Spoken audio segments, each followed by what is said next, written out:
Dear students, the next topic of our first chapter, that is sources of modern Indian history.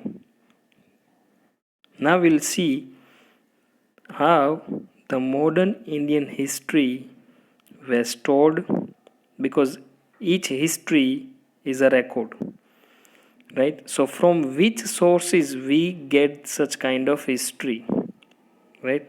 Information. So in this topic we'll come to know the sources of modern Indian history. The modern period of Indian history can be reconstructed using a large number of sources, including written records in English and regional languages. So, if you want to have information, that is past information regarding anything, then you need to explore the sources of that. And sources can be anything written, sources can be even vocal also, right? Sources can be another thing also, physical, any proof also that. So for the modern period of Indian history, how we can reconstruct it, how we can build an organized history book, from that we would have to use a large number of sources. In that, written sources also, that was written in English, because English men, it means Britishers, noted each and everything. And regional languages also, so some sources are available in regional languages also. This includes both administrative and non-administrative sources also. So at that time, when whatever was recorded by British officials, that were called administrative sources, and sometimes non-administrative sources were also available. So let us first see administrative sources. They are written records of the British in India, prepared by administrators, officials, and historians appointed by the colonial government. So, administrative sources are the written records of the British in India, and who wrote these records? They were administrators, they were officials, and historians, and which were appointed by the government. Colonial government, it means British government, it was colonizing India. These are official records, surveys, and mapping. Which are these sources? Administrative sources. These are some official records. It means records prepared by officials. The another were surveys and mappings. Surveys were conducted by Britishers, and mappings were also there, that we'll discuss later in this chapter. First is official records. Official records of the British administration are a very important source, as the British believed that every instruction, plan, policy, and decision had to be written and recorded for clarity and as a ready reference for quoting in case of dispute. So at that time, even before these many years also, Britishers believed that each and everything, that is every instruction, every plan, policy, in each and every decision that had been taken, they had to be written somewhere. And where they had to be written, they had to be written and recorded for clarity. Why they had to be written and recorded? For clarity, for clarification. If something has not been recorded or written, then in today's or current time, no one would believe. Clear? So that is why records are very necessary. Clear? For example, you live in a house or a home. Now what makes a proof that that house belongs to you or your family? So when it is asked, your father will show the documents, that is called deed of the house or property, that it has been purchased or bought from particular person. So that is a record for clarity and as ready reference for quoting in case of a dispute. If any problem arises, dispute, it means problem between two person or among many, or between two organization or among many. So that is called a dispute. So in case of dispute, if any written record is there, we can reference it. There are about 300 collections and over 3,000 smaller deposits of private papers relating mainly to the experience of the British in India. So this number of collections and some references are available in India for the British in India. The collection of such document is called an archives. Archive is we can call the storage of such records. Where the records are stored, that is called archive. Official records are stored, that is called archives. Clear? Record rooms attached to the administrative institutions were set up by the British. So at the time of British, many records rooms may be per building one record room or more than that according to the need. Many record rooms were prepared or attached at the time of Britishers with all the official buildings. So in the record rooms, records are stored and they are called archives. Archives and museums also preserved records. So as we saw that many buildings are having room, that is called record room, but some buildings are dedicated for preserving records, many important records. So those are called archives or museum. Letters and memos that moved from one branch of the administration to another in early 19th century can still be read at the archives. So some letters, some memos that were used to communication for among one or many branches, they are stored at archives. You can still today read those letters and memos. Memos are a piece of paper which is used to transfer the instructions. Calligraphy is carefully copied out these documents, and with the spread of pen printing, several copies were printed and handed over to each government department. Calligraphy, calligraphy is a beautiful handwriting. They were also copied because at that time printing was not that this much developed compared to this time. So calligraphies were also copied and some documents were also copied with the spread of printing. Then some later printing was spread, printing was invented. So several copies were printed and handed over to each government department. For example, one government department want to pass some instruction to other, but it was at that time only one copy was passed. But when printing was developed, at that time each government department was given one copy of that. So this was regarding archives. Next is survey. You can see this present day National Archives of India situated at Delhi. National Archives of India, right? You can see the old books. Clear? Next is surveys and mapping. The British believed that a country had to be properly known before it could be effectively administered. So they conducted surveys and made maps for various administrative purposes. It was a very smart way that Britishers believed at that time also, that if you want to control the country properly, then you need to know that country first of all. If you want to administer, it means if you want to rule over a country, administer over a country, then that country must be known properly. And in order to know the country properly, Britishers conducted surveys and they made even maps for various administrative purposes, because on the base of maps, Britishers were used to have the idea of what to do and what not to do. The Survey of India was set up at Dehradun, which made detailed maps of towns, villages, mountains, and coasts.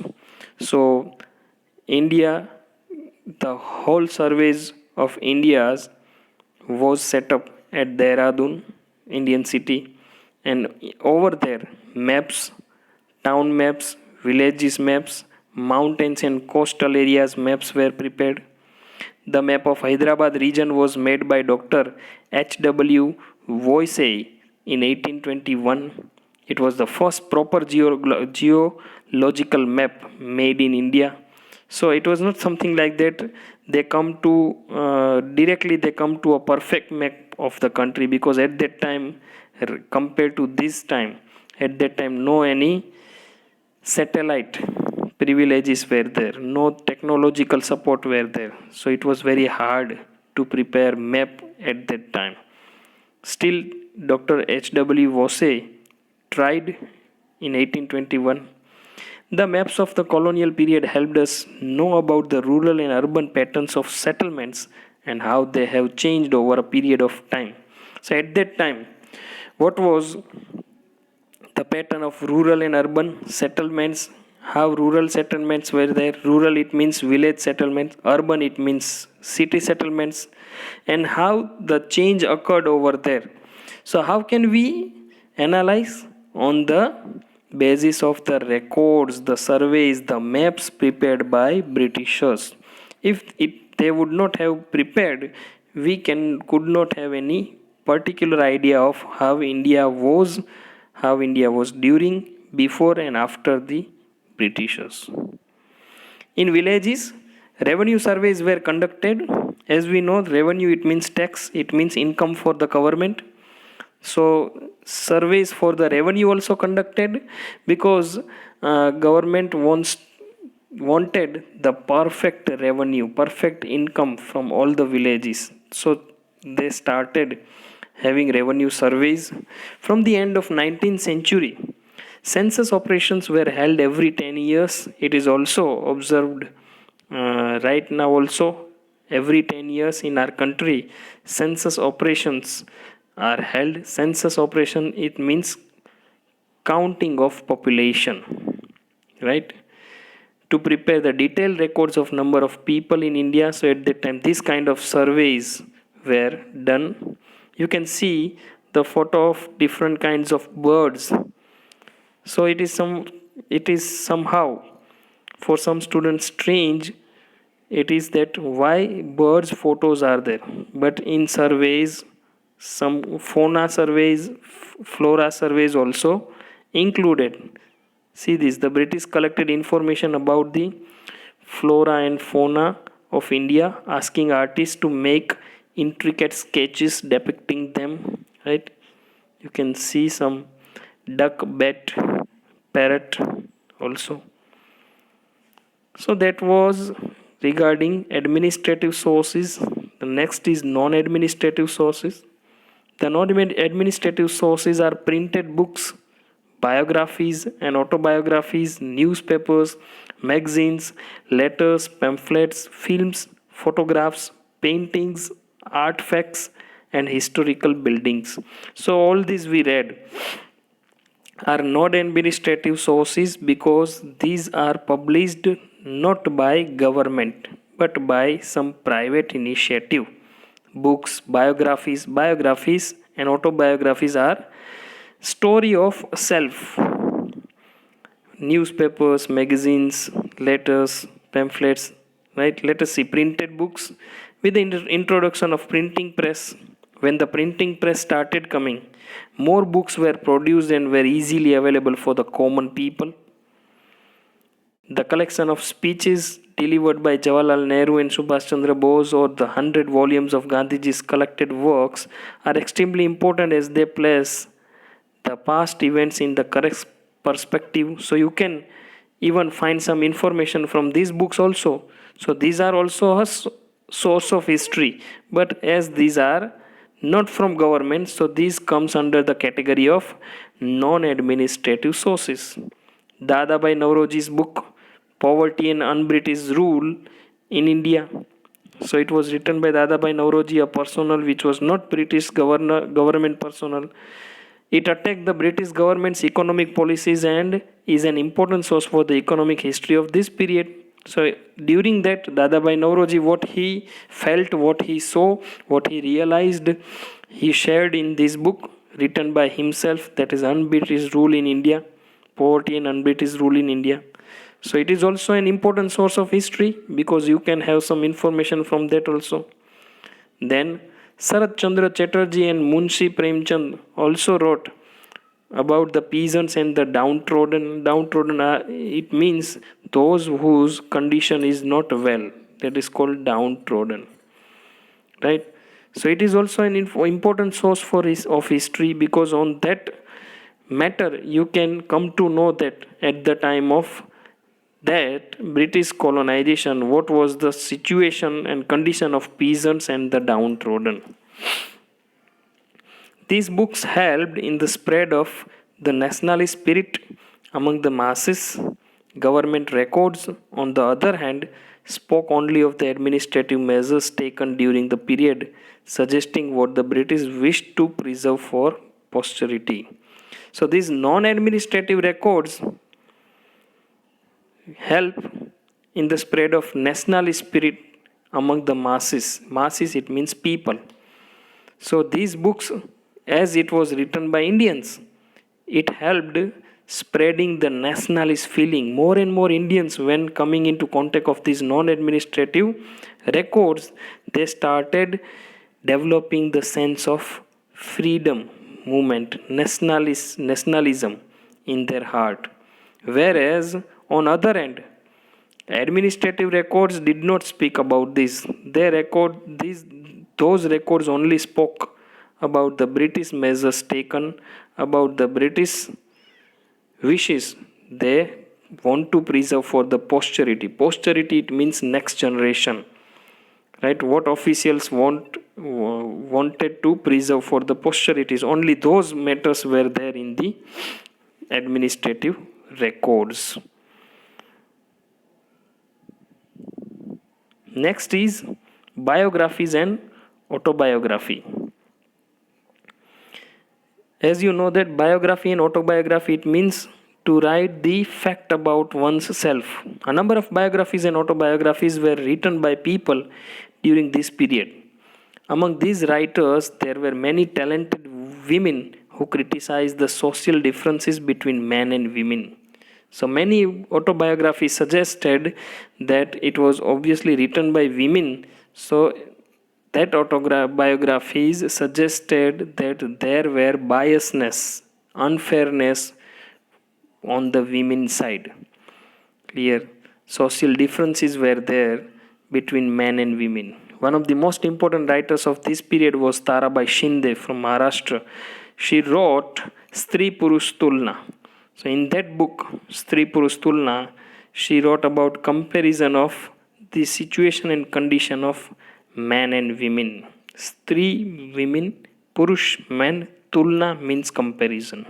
Next is newspapers, magazines, letters and pamphlets.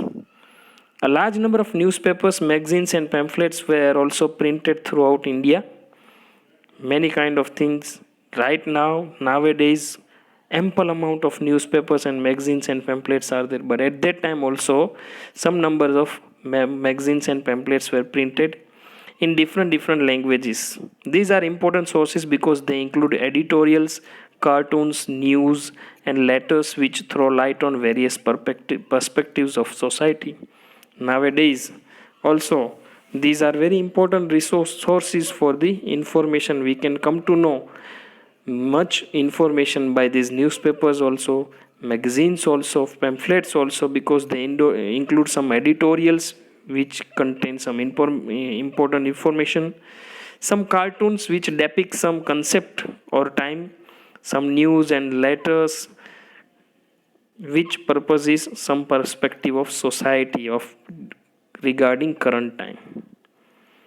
Among the earliest newspaper in India, Miratul Akhbar in Persian was published by Raja Ram Mohan Rai.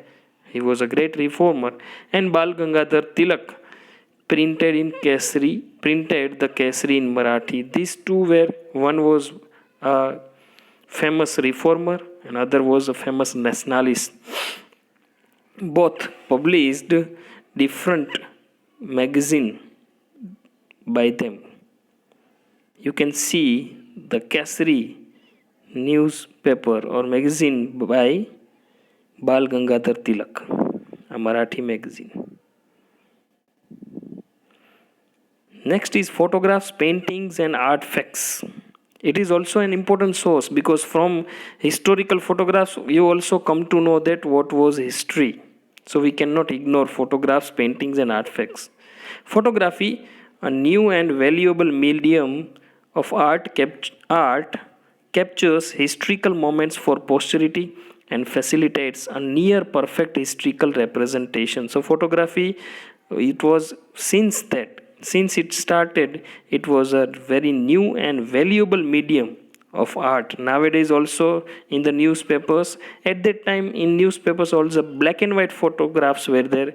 Nowadays in newspapers, colored photographs which depicts us the current situation of the world. Various status, rare paintings, coins, and artifacts throw light on various aspects of society, culture, and economics. Some paintings, rare paintings, some coins, some artifacts, some things, they were related to the history of our country, so they throw the light on various aspects on culture and society and economy. They show national leaders and great historical personalities, obviously, because they are linked to that. For an example, these coins were minted by this king. This kind of coin were minted by this king. Nowadays, you see the circular coin which is in the shape of round or oval. But at that time, coins with punch were also there. A hole exactly in between the coin. A coin which with different shapes were also there. They show national leaders and great historical personalities. For example, paintings of Bharat Mata in different styles reflect the progressive attitude of the Indian nationalists. You can see that, right? This is the poster of film Achut Kanya. It was the movie was produced by the studio Bombay Talkies that came into existence in 1934. The Bombay Talkies studio came into existence 1934. It means before independence. Next is films. Documentary and feature films help in the study of this period. Many films were also there, as we saw. Watching these films leaves a lasting impression as though we are seeing these events with our own eyes. At that time, Sir Richard Attenborough's film Gandhi includes an actual news reel of Gandhi's visit to Manchester. Every film has its message. So in this film, Gandhiji's visit to Manchester and what happened during that, you can see in that movie. Another film, Achut Kanya, that is a love story of untouchable girl and a Brahmin boy, was a commercial success. So that film was a big bluster movie. Films like Pathar Panchali by Satyajit Ray present a realistic picture of Bengal's famine. Famine, it means scarcity of food and water, shortage of rain. That is why famine occurs. And rural life during the colonial period. So many such films are stored with the film division. So film division is also itself and most important source of Indian history, right? A unit under the Ministry of Information. There is also a unit under the Ministry of Information and Broadcasting, Government of India, right? Another poster of Bharat Mata by Abanindranath Tagore, one of the painters who established the Bengal School of Art. This school rejected the European style of painting and took inspiration from various indigenous art styles of India. Indigenous, it means related to the own country, India. Let us discuss the last topic, historical buildings. So many buildings of this period are still standing throughout the country. The buildings which have been established years ago and they are standing tall still in the history of India and today also. That is India Gate, Parliament House, Rashtrapati Bhavan, and Birla House in Delhi, where Mahatma Gandhi was assassinated, are some famous examples you can see, and you also know this. These buildings bear testimony to some of the important political developments of modern period. So this kind of buildings have the information. They are the proof, right? They are the proof of Indian history that this event occurred. They are the witness of particular event. For example, Mahatma Gandhi was assassinated in the Birla House in Delhi. They also echo, it means they reflect major trends in architecture. For example, Lutyens Delhi, an area named after its British architect Edwin Lutyens, is the best example of colonial architecture. So in Delhi you can see the reflection of that British architectures. Lutyens designed a number of famous buildings during this period. So many kind of buildings were developed by Britishers. And the last is oral history. Oral history means the stories told to us by our elders who witnessed the freedom movement firsthand. Right? Luckily, if you have grandfather or great grandfather at your home, so you can ask them that what was the scenario of British India at that time. So that also gives us a true picture of colonial period. You can see the Rashtrapati Bhavan that was also built during the British or colonial India. So with this, we conclude our first chapter. Thank you very much.